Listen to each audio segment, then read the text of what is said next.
The room in Davos, Switzerland, went quiet. Not the polite, rehearsed quiet of a formal gathering. Not the kind that comes before a toast or a handshake photo.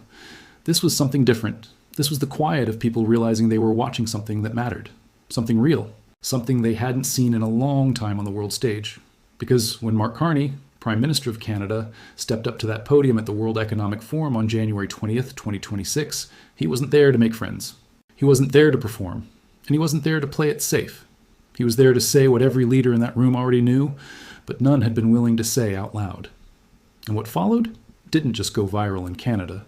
It went viral everywhere. Political analysts from Europe to Australia were sharing clips. Former US ambassadors were calling it historic. World leaders were sending each other transcripts and private messages.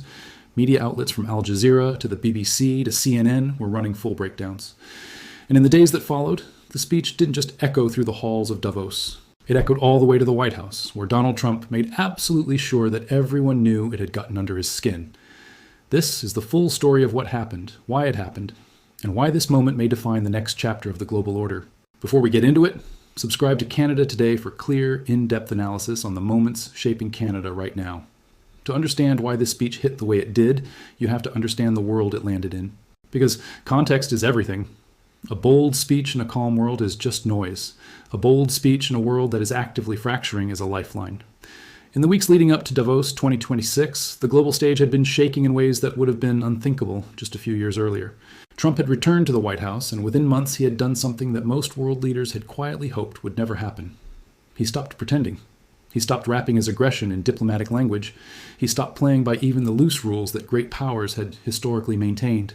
He started using raw power, openly, publicly, unapologetically, and daring the world to respond. Tariffs were being thrown at allies like weapons. Greenland was being threatened with annexation by force. In January, U.S. forces had abducted Venezuela's president in a military operation that sent shockwaves through Latin America and shattered any remaining illusion that international norms were being respected. Trump had posted altered maps on social media showing Canada, Greenland, Venezuela, and Cuba as American territory.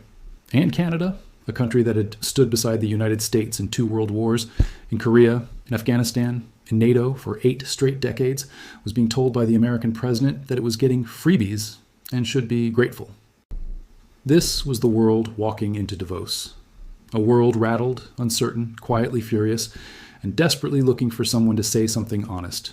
Not carefully calibrated, not hedged, just honest. And Mark Carney delivered. The title of his address was Principled and Pragmatic, Canada's Path. But what it really was a diagnosis, clear-eyed, unflinching, and devastating in its accuracy. The kind of speech where every sentence does real work, where nothing is filler, where the person speaking has clearly thought longer and harder about the subject than almost anyone else in the room. Carney opened by saying something that the entire room already sensed, but nobody had dared name, that the rules-based international order that had shaped global cooperation for decades was not merely evolving. It was over. Tonight, I'll talk about a rupture in the world order, he told the audience, the end of a pleasant fiction, and the beginning of a harsh reality. That phrase alone, a rupture, not a transition, did what very few political phrases actually managed to do. It clarified reality, because the distinction matters enormously. A transition implies continuity, adaptation, a process with some predictability baked into it. A rupture is a break. A rupture means the old assumptions no longer apply. A rupture means you're operating from a new baseline, whether you like it or not. And by naming it that clearly, Carney gave world leaders something they didn't know they needed. Permission to stop pretending the old world was coming back and start planning for the one that had actually arrived. He laid out how great powers, and without saying the words United States or Donald Trump even once, everyone in that room knew exactly who and what he was talking about, had begun weaponizing the very systems that were once designed for mutual cooperation. Tariffs as leverage, financial infrastructure as coercion, supply chains turned from assets into vulnerabilities to be exploited. He called it out with the precision of a central banker, which is exactly what he was for over a decade, governing the Bank of Canada through the 2008 financial crisis, and then steering the Bank of England through the turbulence of Brexit. He wasn't speaking in abstractions. He was speaking in mechanisms. He was naming the tools being used against smaller nations with the authority of someone who had spent his career inside those systems. You cannot live within the lie of mutual benefit through integration, he said, when integration becomes the source of your subordination. That line landed like a verdict, and then he pivoted to what could actually be done about it. He didn't pretend the problem away. He didn't offer the kind of hollow optimism that sounds reassuring for 30 seconds and dissolves immediately upon contact with reality. Instead, he called on middle powers, countries like Canada, like the Nordic nations, like Mexico, to come together and build what he called variable geometry. Different coalitions for different issues, anchored in shared values rather than fear of the biggest player in the room. On Ukraine, Canada was already a core member of the coalition of the willing. On Arctic sovereignty, Canada stood firmly with Greenland and Denmark. On trade, Canada was actively diversifying, signing deals with China just the week before, building new economic bridges so that no single relationship could become a chokehold. He said middle powers are not powerless, that the power of the less powerful starts with honesty, that another way is possible. If you are not at the table, he warned, you are on the menu. The applause in that room was not polite. It was not the kind of applause that fills the space between one speaker and the next. It was genuine. And when the speech ended, something happened that almost never happens at Davos, a forum that has hosted presidents and prime ministers and Nobel laureates for 5 decades. The assembled global leaders, executives, and policy minds gave Carney a standing ovation.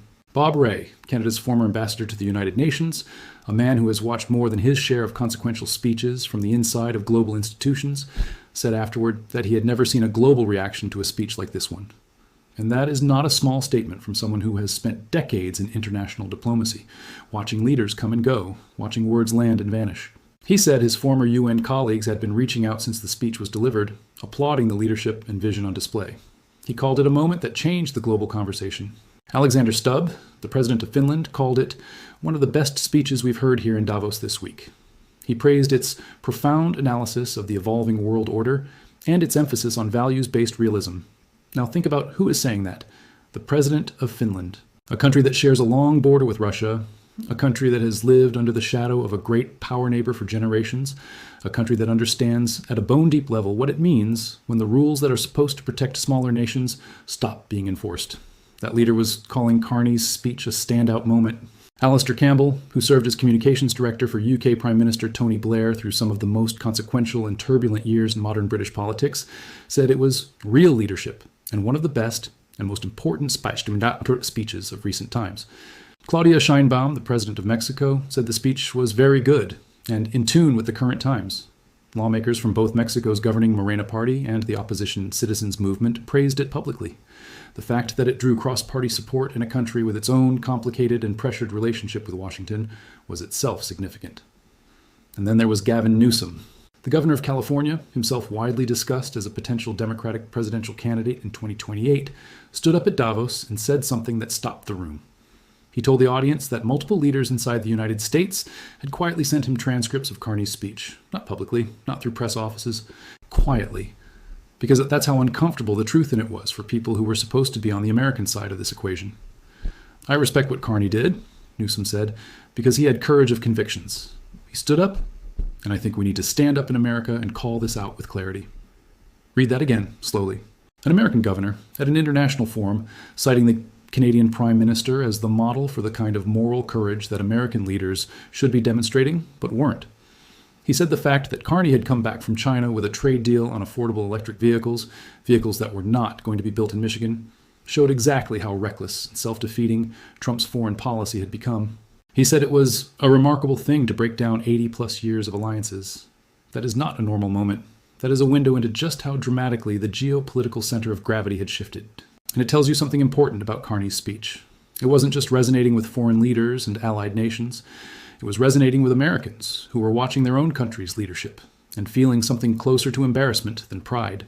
3 months later, in March 2026, Mette Frederiksen, the Prime Minister of Denmark, a country directly and personally threatened by Trump's annexation rhetoric over Greenland, praised the speech and said it had prompted extensive discussion across all of the Nordic countries. She thanked Carney from the bottom of her heart. Policy analysts in multiple countries drew comparisons to Louis St. Laurent's historic Gray Lecture of 1947, when Canada stood at another crossroads of global order and helped define what the post-war world would look like.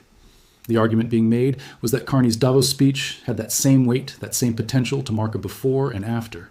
And critically, even inside Canada, the impact was tangible in ways that went beyond opinion polls. A Conservative MP, Matt Generot, crossed the floor to the Liberal Party in February 2026. He cited Carney's Davos speech as a contributing factor in his decision. The speech didn't just go viral, it moved people to change sides in Parliament. If the Davos speech was measured and surgical in its precision, what came 2 days later was even more powerful, precisely because it was the opposite. Standing in Quebec City, kicking off a liberal cabinet retreat at the Citadel, a historic military fortification originally built to defend against American attack, and the very site of the secret 1943 Quebec Conference where Churchill, Roosevelt, and Mackenzie King plotted Allied strategy in World War II, Carney added new remarks to his speech on the fly, unscripted, in real time. A direct response to Trump's taunt, delivered from a building that history had chosen perfectly. He looked into the cameras and said it plainly. Canada and the United States have built a remarkable partnership in the economy, in security, and in rich cultural exchange. He paused. But Canada doesn't live because of the United States. Another pause. Canada thrives because we are Canadian. He called diversity a strength, not a weakness. He said Canada is the greatest country in the world to be a regular person. That you don't need to be wealthy or have a certain skin color or worship a certain god to thrive here. He said Canada must be a beacon, an example to a world at sea. He said the future doesn't have to bend toward authoritarianism and exclusion. It can still bend toward progress and justice. And then he delivered the line that may end up defining his entire political legacy. We are masters in our home. This is our own country. It's our future. The choice is up to us. That was not rhetoric for the sake of it. That was a governing philosophy stated in 11 words. That was Carney drawing the clearest possible line between what Canada can control and what it cannot, and making the choice, publicly and without hesitation, to act on the former with full conviction. Finance Minister François-Philippe Champagne, standing outside in the cold at the Citadel, captured what many Canadians were feeling in that moment. The Prime Minister said a lot of things that people thought, and he had the courage to say it out loud. Now here is what makes all of this more than a moment in the news cycle. Carney's words at Davos didn't just go viral because they were bold. They went viral because they were true. And the world, exhausted, rattled, and hungry for moral clarity, responded to that truth the way people always do when someone finally says what everyone else has been privately thinking. Because the rupture Carney described is real. The weaponization of trade, the coercion through economic integration, the erosion of multilateral institutions, this has been building for years. Carney could name it precisely because he has spent a career inside the systems that are now breaking down. He governed the Bank of Canada through the 2008 financial crisis. He steered the Bank of England through Brexit. He has sat at the tables where these systems operate and felt firsthand what happens when the anchors of global stability are pulled loose. He is not performing alarm. He is diagnosing it from the inside. By April 2026, Carney's Liberal Party had secured a majority government, the first since 2019. Partly on the strength of the perception that he is the leader best positioned to stand up to Trump and navigate Canada through a sustained era of American pressure. His popularity climbed after Davos. Trump's continued to slip.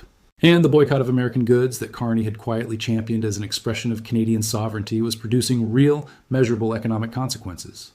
American spirits exports to Canada dropped 70% compared to 2024 levels. Families were choosing Prince Edward Island over Florida. Canadians were reaching for the Okanagan wine instead of California's. Empty shelves where American bourbon used to sit were telling their own story. Carney called these choices small individual acts of solidarity, repeated millions of times. He said Canadians are rediscovering our country. And that is not just politics. That is a cultural, shift-gathering force beneath the surface of the headlines. And Carney is both reading it and leading it simultaneously. Then, just days after securing his majority, Carney delivered yet another address in which he said something that would have been almost unthinkable from a Canadian Prime Minister a decade ago. He said that Canada's strong economic ties to the United States, ties built over generations, ties that had made Canada prosperous, were no longer a strength. They had become a weakness. And that weakness must be corrected. Hope isn't a plan, he said, and nostalgia is not a strategy. The question now is not whether Carney's words resonated. The evidence on that is overwhelming and documented from Davos to Denmark to the floors of the Canadian Parliament itself. The question is, what comes afterwards? Because speeches, no matter how powerful, are only the beginning. The real test is whether the coalition Carney called for, middle powers working together, building strategic autonomy, diversifying their relationships, refusing to be pushed off the table, actually takes shape and holds. Canada has already been moving in that direction faster than almost anyone anticipated.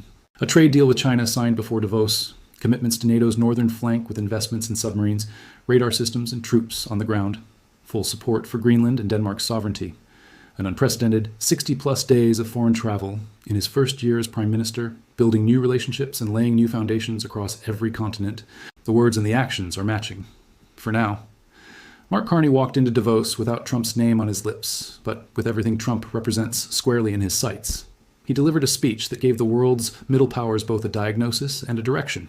He came home and drew a line in plain language that no one could misunderstand. And the global response, the standing ovation, the private transcripts passed between American leaders, the Nordic prime ministers, the conservative MP who switched sides, the Californian governor who pointed at Canada and said, "This is what courage looks like." All of it showed that the hunger for this kind of leadership was far bigger than Canada alone. The old order is not coming back. Carney said it himself. The question is, what gets built in its place, and who has the clarity, the courage, and the credibility to help build it? Based on everything we've seen, Canada, under Mark Carney, is putting its hand up, and the world is listening. Subscribe to Canada Today for daily coverage of the decisions shaping Canada's future.